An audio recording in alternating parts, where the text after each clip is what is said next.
is being taught with these exact principles. So when we learn tafsir of the Quran, when we take a surah and we learn, if we open up any book about tafsir of Quran, it's going to have the same meaning with the same sha'n nuzul and the same wajh, the same lessons. Some people, yes, what they try to do is take out other lessons that can be taken out, but the meaning and the sha'n nuzul and the wajh is still the same. There's not difference of this. We can't change the principles. So before we begin studying the tafsir of Quran, it's actually mandatory that we learn the proper way of understanding how we're supposed to learn the tafsir of Quran.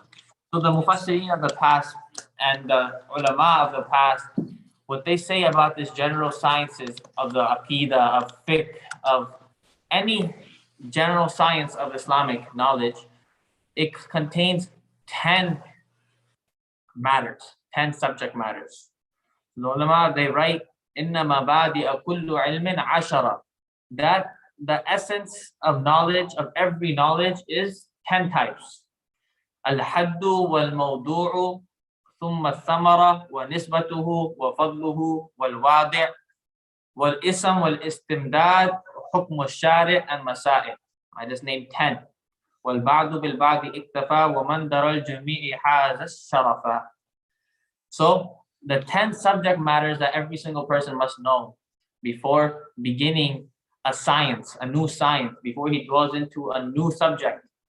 Number 1, al-had, the essence.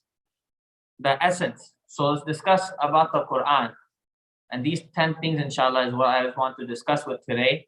And we should learn all these 10 things, and if we want, write it down. But inshallah, these 10 things we should keep in our minds. And this is something that we can start our foundation with learning tafsir of Quran with, inshallah. So number 1 is al-had. Every science, it has these 10 things, and we're learning specifically about the ulum al-tafsir. The had is, what is the first element of the Quran, the science of tafsir?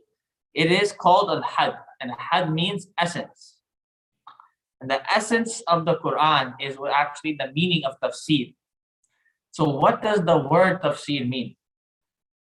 Who can tell me what the word tafsir means? The word tafsir. When someone says in the Quran, tafsir al-Quran, what is it? Translation of Quran? Is it the meaning of the Quran? What does it mean?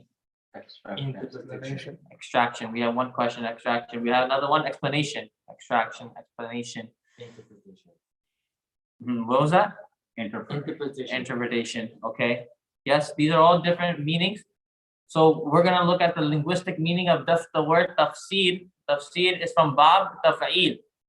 Taf'il. The actual word of tafsir, the 3 letters is fasara, right? In Arabic, we have something called root letters. So root letters are usually 3. So tafsir is fassara, fa, sin, and ra.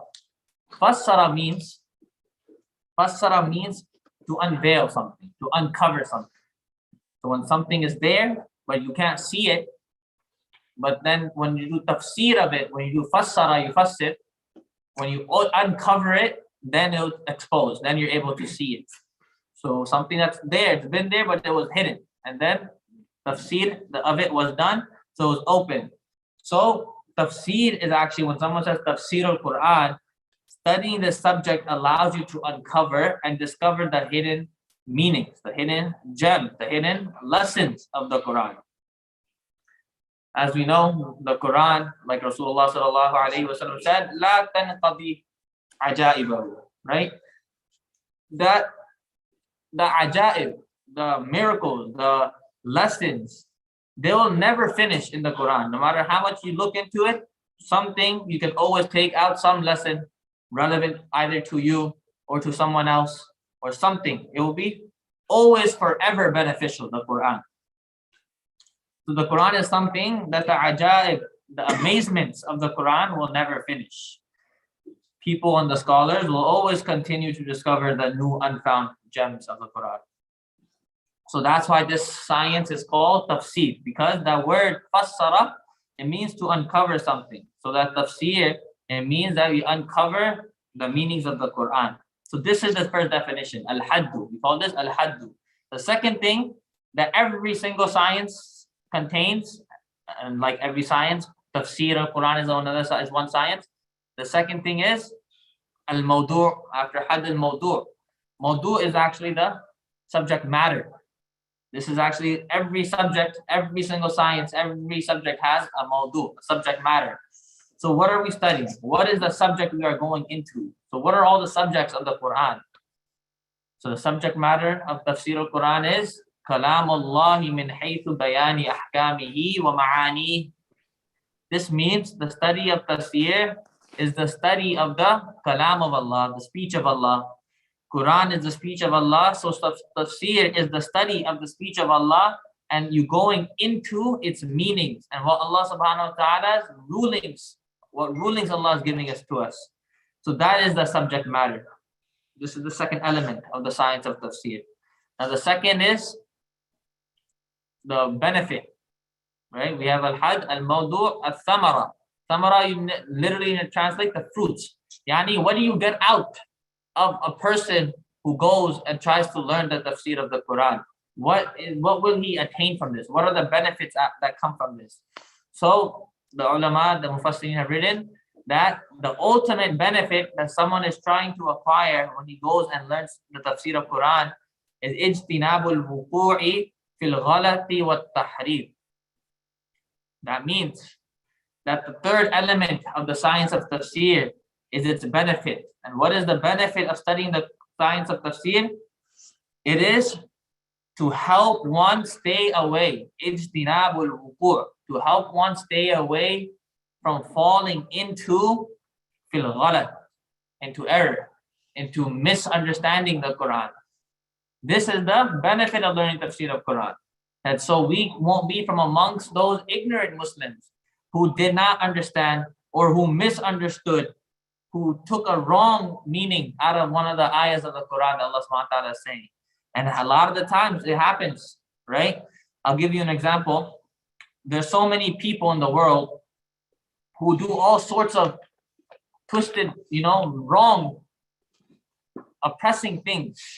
And they use the Quran to justify it.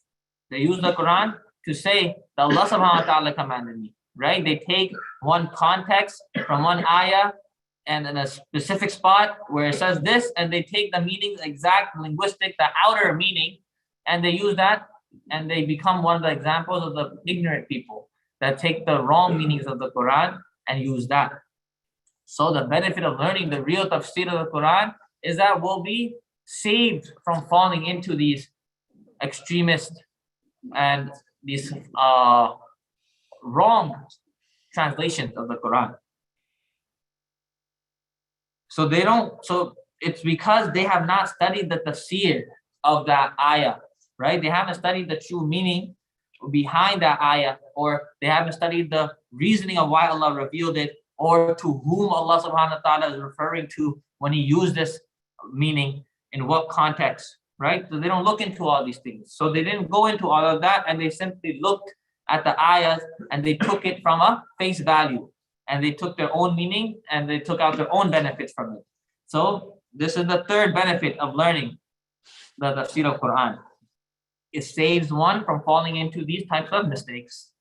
Now the third is the fadila, the virtue of studying tafsir. It is said in Arabic that you can only see the fazila of something by looking at who the person, the fadil, the fadila is. So the fadilat of learning at the Quran, you look at the fadilat of the Quran itself, right?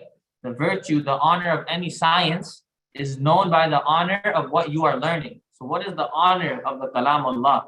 The virtue, the honor of any science can be determined by whatever the person is learning. So in other words, what this means is, when we are studying tafsir, we are learning the speech of Allah. What can be more virtuous than studying the speech of Allah? Nothing. There's no other science that's more virtuous. So we aren't just studying any book. We're studying the Quran, and there's nothing that is more honorable in the world than the Quran. Number 5, nisbatuhu, the relations. What relation does this science of tafsir of Quran have with the rest of Islam? How important is it? What relation does it have? So the science, when we look at all the other sciences, there's the science of fiqh, there's the science of hadith, and then there's science of tafsir and seerah, right? So what is the relationship of this science with the rest of the sciences? So the relation is that the tafsir, that the science and the rest of the sciences with tafsir, they all go hand in hand. Many of the incidents in the time of Rasulullah sallallahu alaihi wasallam speaks of it in the Quran. So much of the seerah is in the Quran. A lot of the Quran, for us to understand, we have to look back into the seerah. And there's so many rulings Allah subhanahu wa ta'ala gives us. Ya ayyuhalladhina amanu kutiba alaykumus siyam. Okay? All these different rulings. So fiqh is also in the Quran. Seerah is also in the Quran. What else is in the Quran? Obviously, aqidah. So all these different relations, the Quran is the most relatable book with the rest of the relations in the sciences of the Quran. So that is the fifth element. The sixth element is wadi'uhu.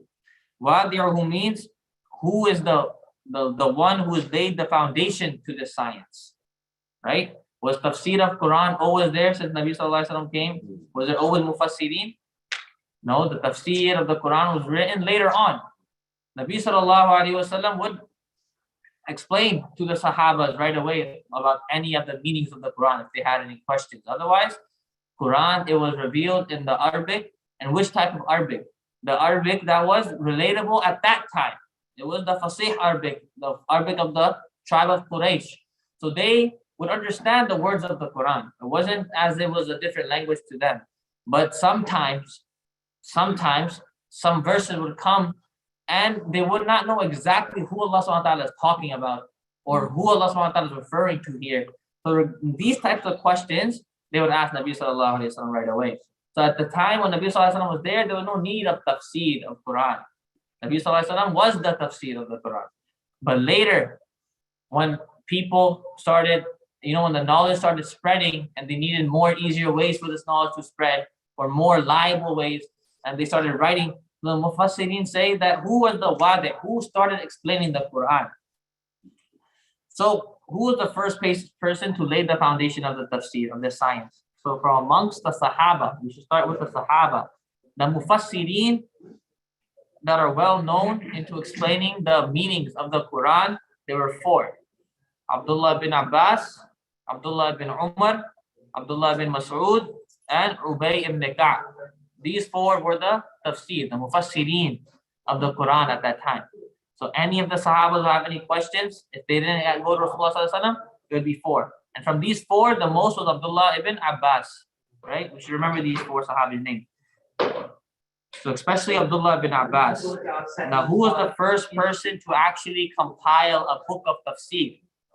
The name is Yazid bin Harun. He was actually the first person to compile a book that was the tafsir of the Quran. Yani it had the Shan Nuzuls, it had all the translations, and with it the relatable forces of Sirah. So who was the first person? It was Yazid bin Harun. All right, inshallah, we could finish off with the last three subject matters of the Quran. So we discussed the first seven. The first seven are the essence, right? We said the had, tafsir, fassara, yufassiru. What does it mean? Its subject, the benefits, the virtues, the relations, and the source. Now we're going to finish off, inshallah. What is the hukm? The hukm of Quran. What's the hukm of shari' for the person who has to learn tafsir of Quran? Is it farz upon every Muslim to learn tafsir of Quran from every single surah? Is it sunnah? Is it good to do it? What is it? So the ulama have said that it is wajib. It is wajib upon somebody in the community to be doing some type of explanations of the Quran.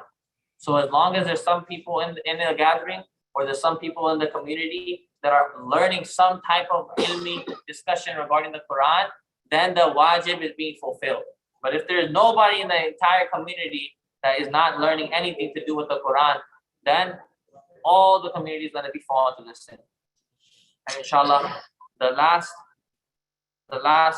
topics, one of the topics, why is it so important for us to learn this Quran, is so that we can learn the different ahkam, the different rulings that Allah subhanahu wa ta'ala tells us. If we don't look into the Quran first, then we'll fall into other things. We'll fall into the things that are secondary. The hadith, the explanation by Nabi Sallallahu Alaihi Wasallam with the Quran, they all go hand in hand. So, inshallah, may Allah subhanahu wa ta'ala give us tawfiq to keep this knowledge and to understand the Quran, and every day to somewhat increase in our connection with the Quran. May Allah subhanahu wa ta'ala give us all tawfiq to do this. قولوا قولي هذا استغفر الله لي ولكم ولسائر المسلمين فاستغفروه انه